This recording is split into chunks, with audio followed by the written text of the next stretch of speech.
بسم اللہ الرحمن الرحیم۔ السلام علیکم۔ میں ہوں فرح ندیم اور آپ دیکھ رہے ہیں فراز وسڈم کویسٹ۔ ہمارا آج کا ٹاپک ہے واقع اسراء و معراج جدید سائنس کی روشنی میں۔ یہ پیغمبر اسلام صلی اللہ علیہ وآلہ وسلم کی زندگی کا سب سے اہم واقعہ ہے، جس کا انہوں نے مکہ میں اپنی نبوت کے پہلے حصے میں تجربہ کیا۔ اسراء کا مطلب ہے رات کا سفر اور معراج کا مطلب ہے عروج، بلندی یا اونچائی۔ یہ واقعہ دو حصوں پر مشتمل ہے۔ ایک وہ اسراء ہے جس میں جبریل امین علیہ السلام نبی صلی اللہ علیہ وآلہ وسلم کو جسم و روح سمیت مکہ مکرمہ سے یروشلم لے کر گئے تھے، براق کی سواری پر جس کے دو پر ہیں۔ اور پھر اس کا دوسرا حصہ جہاں آپ صلی اللہ علیہ وآلہ وسلم جبریل امین علیہ السلام کے ساتھ آسمان کا سفر شروع کرتے ہیں۔ پہلے حصے میں یروشلم کے مقام پر بیت المقدس یعنی مسجد اقصیٰ میں رسول اللہ صلی اللہ علیہ وآلہ وسلم نے اپنے سے پہلے آنے والے تمام انبیاء کرام اور رسولوں سے ملاقات کی اور ان کی امامت کروائی، جبکہ دوسرے حصے میں یعنی کہ آسمان کے سفر میں آپ صلی اللہ علیہ وآلہ وسلم نے تمام ساتوں آسمان کا سفر کیا اور تمام بڑے انبیاء کرام مثلاً آدم علیہ السلام، موسیٰ علیہ السلام، ہارون علیہ السلام، عیسیٰ ابن مریم علیہ السلام، یوسف علیہ السلام اور ابراہیم علیہ السلام سے ملاقات کی، جنت کے سب سے اونچے درجے کو دیکھا اور اللہ تعالیٰ کی بارگاہ میں سب سے قریب آئے۔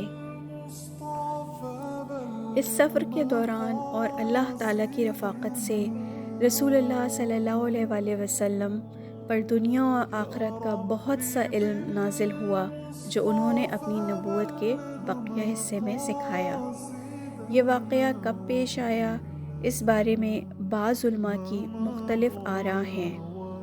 13ویں صدی کے سب سے مشہور اسلامی اسکالر امام نووی نے اپنی تحقیق کے ذریعے دعویٰ کیا کہ یہ رجب میں ہوا۔ اس لیے ہم دیکھتے ہیں کہ دنیا بھر کے مسلمان رجب کے دوران اس واقعے کی یاد مناتے ہیں۔ سفر معراج کی اہمیت نبی صلی اللہ علیہ وآلہ وسلم، اس وقت کے مکہ میں مقیم مسلمانوں اور اسلام کے مستقبل کے لیے بہت زیادہ اہمیت کی حامل تھی۔ اگر کوئی شخص بھی رسول اللہ صلی اللہ علیہ وآلہ وسلم کی زندگی کے ارد گرد کے حالات کو سمجھے جب یہ واقعہ معراج پیش آیا، تو اس سے اندازہ ہو سکتا ہے کہ خاص طور پر کہ اس کی اہمیت کتنی زیادہ رہی ہوگی۔ جب واقعہ معراج پیش آیا تو رسول اللہ صلی اللہ علیہ وآلہ وسلم مکہ مکرمہ میں قریش کے مشرکین کے ہاتھوں سخت ظلم و ستم کا شکار تھے۔ مشرکین مکہ اس معاشرے میں معاشی اور سیاسی طور پر بہت مضبوط اور بااثر تھے۔ اس وقت تک رسول اللہ صلی اللہ علیہ وآلہ وسلم اور آپ کے پیروکاروں نے حضرت ابو طالب کی وادی میں پناہ مانگی تھی، جسے شیب ابی طالب بھی کہا جاتا ہے۔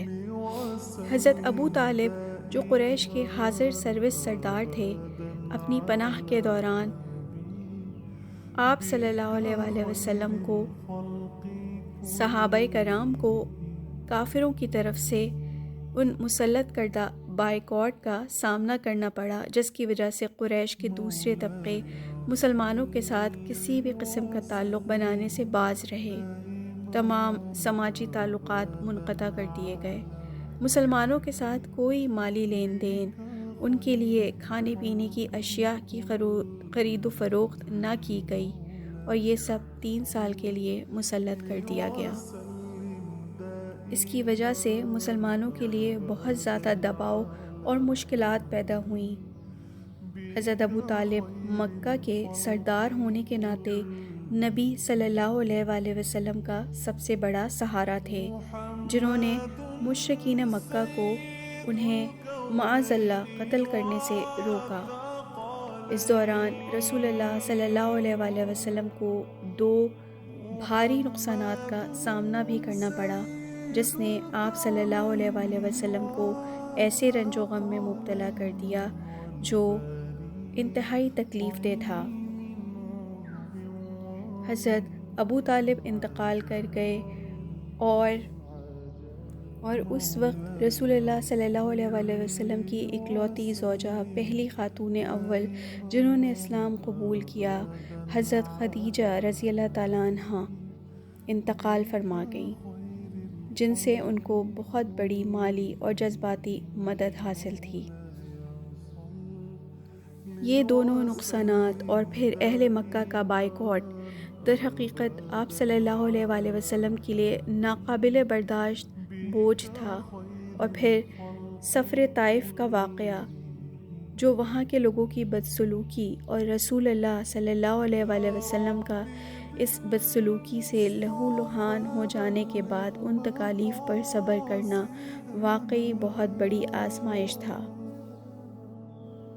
اور پھر اللہ سبحانہ وتعالیٰ نے اس وقت آپ صلی اللہ علیہ وآلہ وسلم کو ایک ایسے سفر سے نوازنے کا فیصلہ کیا جو صرف ایک سفر نہیں تھا، در حقیقت اس سفر نے آپ صلی اللہ علیہ وآلہ وسلم پر کائنات اور آخرت کے اسرار و رموز سے پردے اٹھا دیے۔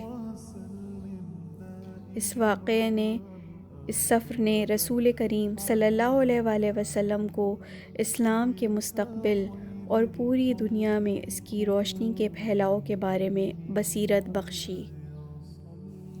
آپ صلی اللہ علیہ وآلہ وسلم پر پوری انسانیت کا اور دنیا اور آخرت کا مستقبل آشکار ہوا، نیز ان تمام انبیاء اور رسولوں کے سلسلے میں ان کا اپنا مقام جو اب تک عظیم اور غیر معمولی حیثیت کا حاصل ہے، جو انہوں نے اللہ سبحانہ وتعالیٰ کے قرب میں تمام انبیاء کے مقابلے میں حاصل کیا۔ یہ بات سمجھی جا سکتی ہے کہ اس سفر کی ٹائمنگ بالکل پرفیکٹ کیوں تھی۔ اس سفر کے بعد رسول اللہ صلی اللہ علیہ وآلہ وسلم کو ضروری قوت اور حکمت حاصل ہوئی۔ اللہ سبحانہ وتعالیٰ پر بھروسہ، توکل اور اس مشن کو آگے بڑھانے کے لیے جو ضروری تھا، پوری انسانیت کے لیے آخری نبی کے طور پر وہ آپ صلی اللہ علیہ وآلہ وسلم کو سونپا گیا تھا۔ اپنی حاصل کردہ ہمت سے وہ اپنے ساتھیوں کے دلوں میں اس بات کو بٹھانے میں کامیاب ہوئے، اور دنیا بھر میں ایمان کے بتدریج پھیلنے سے تاریخ اسلام میں اس سفر کی اہمیت کی گواہی ملتی ہے۔ واقعہ معراج کی گواہی خود قرآن عظیم بھی اپنی آیتوں میں دیتا ہے، جہاں سورہ اسراء یا بنی اسرائیل کی ابتدائی آیات میں اللہ سبحانہ وتعالیٰ نے اس سفر کے بارے میں بیان کیا ہے، اور اہل ایمان کے لیے یہی کافی ہے۔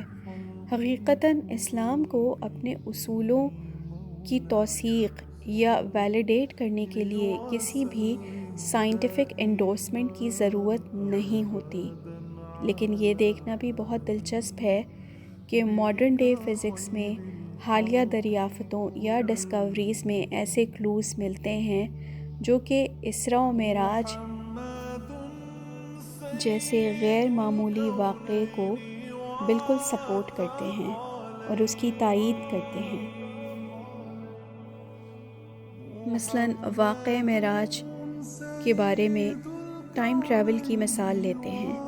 یروشلم مکہ سے تقریباً 770 میل دور ہے، اور رسول اللہ صلی اللہ علیہ وآلہ وسلم نے ایک رات میں مکہ سے یروشلم اور پھر واپسی مکہ کا سفر کیا۔ ٹیکنیکلی یہ بات ناممکن لگتی ہے، جیسے ایک پرواز یروشلم تک جانے میں تقریباً 3 گھنٹے لگ جاتے ہیں۔ حضرت جبریل امین علیہ السلام مکے میں رسول اللہ صلی اللہ علیہ وآلہ وسلم کو براق کی سواری پر یروشلم لے کر جاتے ہیں۔ ملائکہ جبریل جو کہ روشنی کی ہی ایک قسم سے بنے ہوتے ہیں، اگر دیکھا جائے تو اسپیڈ آف لائٹ جو کہ 1,86,000 میل فی سیکنڈ ہے کی رفتار سے سفر کر سکتی ہے۔ تو اگر ملائکہ بھی روشنی کی ہی مثل ہیں تو وہ بھی اسی رفتار سے سفر کر سکتے ہیں یا شاید اس سے بھی زیادہ. تو جبریل علیہ السلام اس سفر کو 10 ملی سیکنڈ سے بھی کم وقت میں طے کر سکتے ہیں. اسی طرح آئنسٹائن نے بھی ثابت کیا کہ میٹر، انرجی اور اسپیس اور ٹائم ایک خاص رشتے سے جڑے ہوئے ہیں. اس نے کہا کہ جسم کی پوزیشن میں وقت پر اثر انداز ہوتی ہے. آئنسٹائن کی یہ تھیوری آف جنرل ریلیٹیوٹی کے مطابق وقت گریوٹی کے اثر میں یا کشش ثقل کے اثر میں سست ہو جاتا ہے. اس کے مطابق اگر کم گریوٹی کے ساتھ کہیں اڑان بھرنے والے ہوائی جہاز کے مسافروں کی عمر ہر سفر میں چند اضافی نینو سیکنڈز تک بڑھ جاتی ہے. اسٹیفن ہاکنگ اور بہت سے دوسرے سائنٹسٹ نے وقت کی اس اضافیت کے نظریے کی حمایت کی ہے، کیونکہ جبریل امین علیہ السلام نے مکے سے یروشلم تک کا سفر چند ملی سیکنڈ سے بھی کم وقت میں طے کیا تھا. یعنی تھیوری آف جنرل ریلیٹیوٹی کے تحت مختصر وقت میں طویل فاصلہ طے کرنا کیا ممکن ہے؟ کیونکہ اس تھیوری کے تحت سینٹر آف گریوٹی کے قریب سے وقت بہت زیادہ آہستگی سے گزرتا ہے. کیونکہ تھیوری آف ریلیٹیوٹی کے تجربات جو کہ زمان و مکان یعنی کہ ٹائم اور اسپیس سے ہی ریلیٹڈ ہیں، یہ واقع معراج کو عقلی طور پر سمجھنے کے لیے سازگار ہے. فزکس کی ایک اور بہت ہی مشہور اور نامور شخصیت کارل سیگن ہیں، جنہوں نے اپنے سائنٹیفک ٹاپکس پر بے شمار ٹی وی شوز اور سائنس فکشن ناول لکھے. انہوں نے اپنے ایک ساتھی پروفیسر کپ تھورن کو کیلیفورنیا کی کیلٹیک یونیورسٹی سے بلایا اور پوچھا کہ کیا مختصر وقت میں طویل فاصلہ طے کرنا ممکن ہے، جو کہ جنرل ریلیٹیوٹی تھیوری کے تحت ہی تھا. اور پھر کپ تھورن نے کچھ عرصے اس موضوع پر کام کرنے کے بعد یہ ظاہر کیا کہ ایسا واقعہ یعنی کہ تھیوری آف ریلیٹیوٹی اور کوانٹم فزکس کے ذریعے ممکن ہے. اگرچہ یہ سارا کام، ان کا سارا ریسرچ ورک ایک تھیوریٹیکل یا کاغذ پر ایک نظریاتی کام تھا، لیکن فزکس کے سب سے بہترین سائنٹیفک جرنل میں یہ شائع ہوا. پروفیسر تھورن نے ایسا آخر کیا پایا تھا؟ انہوں نے ایک تصور پیش کیا جسے وارم ہول کہا جاتا ہے، جو کہ اسپیس ٹائم کی ایک فرضی خصوصیت ہے،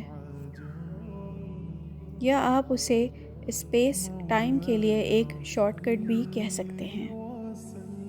پروفیسر تھورن نے جو تصور پیش کیا اس کے مطابق اگر ہم کسی 2 ڈائمینشنل فلیٹ کاغذ کو یا کسی میپ کو جس کے ہم کناروں پر 2 مختلف کارنرز کو مارک کرتے ہیں، اس کاغذ کو گھما کر ان کے درمیان 2-3 سینٹی میٹر چھوڑ کر ان دونوں مارکڈ پوائنٹس کو ایک دوسرے کے اوپر لا سکتے ہیں. انہوں نے دکھایا کہ کسی لچکدار چادر کی طرح یعنی کہ فلیکسیبل شیٹ کی طرح خلا کو گھمانا بھی ممکن ہے، اسی طرح 2 پوائنٹس کو اکٹھا کرنے کے لیے. یعنی جب ایک پوائنٹ دوسرے پوائنٹ کے نیچے آ جائے تو وہ ٹائم اور اسپیس کی زد سے باہر آ جاتا ہے. اب اگر ہم ان 2 پوائنٹس کو، ان 2 فرضی پوائنٹس کو، ایک کو یروشلم اور دوسرے کو مکہ سمجھیں، اور آپ کئی راستوں میں سے کسی ایک کے ذریعے فلیٹ پیپر پر ایک پوائنٹ سے دوسرے پوائنٹ پر جا سکتے ہیں، بالکل اسی طرح. یعنی مکہ سے یروشلم تک بغیر وقت گزارے سفر کرنا ممکن ہوگا. لیکن اس طرح کے گھماؤ کو ممکن بنانے کے لیے بہت زیادہ گریویٹیشنل فورس کی ضرورت ہوگی، جبکہ عام حالات میں ان گریویٹیشنل فورسز پر کچھ لمیٹیشنز ہوتی ہیں. ایک عام انسان ان حد سے زیادہ بڑھی ہوئی گریویٹیشنل فورسز کو برداشت نہیں کر سکتا۔ کسی بھی ایسے سفر کے لیے اس طرح کی گریویٹیشنل فورسز جو کہ بہت بھاری مقدار میں استعمال کی جائیں لاس آف کانشیسنس یا نیم بے ہوشی کا باعث بھی بن سکتی ہیں۔ ایک ایوریج انسان تقریباً 5 گریویٹیشنل فورسز کی حد برداشت کر سکتا ہے اپنے حواس کو کھونے سے پہلے۔ اسی لیے پائلٹس حضرات اسپیشل ہائی گریویٹیشنل سوٹس اور اپنے پٹھوں کو موڑنے کی تربیت رکھتے ہیں تاکہ ان کے سر سے خون نکلنے سے بچ سکے۔ اور پھر ٹائم ٹریول کے حوالے سے ٹرانسپورٹیشن آف لائٹ کی بھی بات، یعنی کہ براق کی سواری۔ رسول اللہ صلی اللہ علیہ وسلم کی حدیث نبوی کے مطابق اس جانور کی کچھ دلچسپ خصوصیات بیان کی گئی ہیں۔ براق وہ سواری تھا جو کہ رسول اللہ صلی اللہ علیہ وسلم کو مکہ مکرمہ سے یروشلم اور پھر یروشلم سے عالم بالا کی طرف لے کر گیا۔ ایک سفید جانور جو خچر سے چھوٹا اور گدھے سے بڑا تھا، رسول اللہ صلی اللہ علیہ وسلم کے پاس لایا گیا۔ اس جانور کا قدم اس قدر چوڑا تھا کہ اس جانور کی بینائی سے بھی دور تک پہنچ گیا۔ آپ صلی اللہ علیہ وسلم نے فرمایا کہ مجھے اس پر سوار کیا گیا اور جبریل علیہ السلام میرے ساتھ چل پڑے یہاں تک کہ ہم قریب ترین آسمان پر پہنچے۔ اس جانور کے لیے نبی صلی اللہ علیہ وسلم نے جو عربی لفظ استعمال کیا اسے براق کہتے ہیں، جس کے معنی بجلی چمکتی ہوئی، تیز بجلی یا بھڑکتی ہوئی ہے۔ ان تمام معنی سے یہ ظاہر ہوتا ہے کہ یہ ایک غیبی مخلوق ہے جس کی شکل کسی خاص روشنی یا ریڈیشن سے بنائی گئی ہے، جو عام طور پر ہماری ظاہری نظروں سے پوشیدہ ہے۔ اس جانور کے سفید ہونے کا مطلب اس کی ظاہری شکل کی چمک ہے، جو عام حس یا ہمارے نارمل سینس کے ذریعے سے باہر ہے۔ انسانی آنکھ کا ریٹینا جو کہ بہت سی ریز اور فریکوینسیز کا پتہ نہیں لگا سکتا، جو ہمارے میگنیٹک اسپیکٹرم کے اندر موجود ہیں، لیکن دیگر مخلوقات جیسے کہ پرندے اور جانور جن میں خصوصی ریسیپٹرز کی وجہ سے ان فریکوینسیز کا پتہ لگ سکتا ہے، جیسے کہ سورج کی روشنی انسانی آنکھوں کے لیے دی گئی فریکوینسی اسپیکٹرم کے تحت آتی ہے، جبکہ سورج کی روشنی کی الٹرا وائلیٹ ریز نظر آنے والی فریکوینسی کے تحت نہیں آتی، اس لیے کہ وہ انسانی نظروں سے نظر نہیں آ سکتی، لیکن پرندوں کے لیے نظر آتی ہیں، جس کی وجہ سے ہی نبی صلی اللہ علیہ وسلم نے فرمایا کہ جب تم بانگ سنتے ہو مرغ کی تو پہلے اللہ سبحانہ و تعالیٰ کا فضل مانگو، کیونکہ اس نے فرشتے کو دیکھا ہوتا ہے۔